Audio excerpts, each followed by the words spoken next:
multi-billion-dollar deal to construct a standard gauge railway line could be scattered as two Chinese firms fight for a stake. The bidding process has not been squeaky clean. This has sucked in the president, who is disturbed that corrupt officials at State House infiltrated his meetings and stole vital minutes from his office and shared them with a rival Chinese company.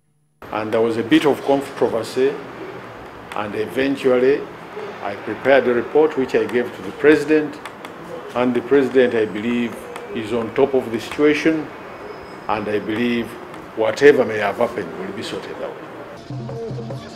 Engineer John Byabagambi, a junior minister for roads, is now facing a probe after he cancelled a memorandum of understanding of one of the Chinese firms.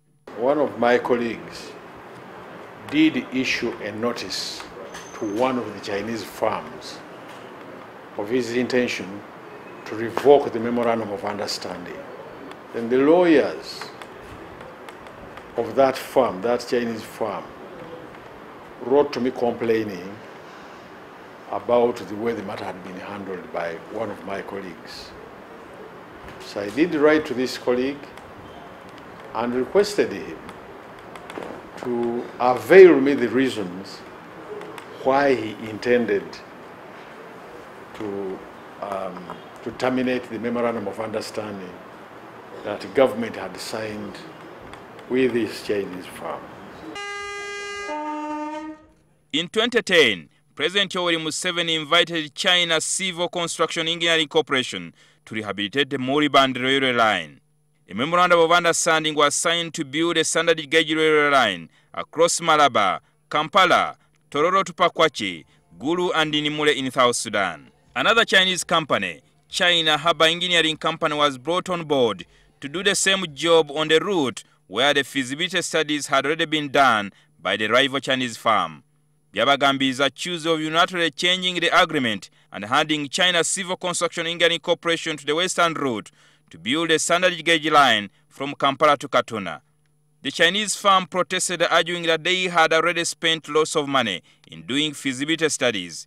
They also accused the minister of violating the terms of the Memorandum of Understanding. I have no evidence against anybody that he took a bribe. I know allegations have been made against a number of people, including myself.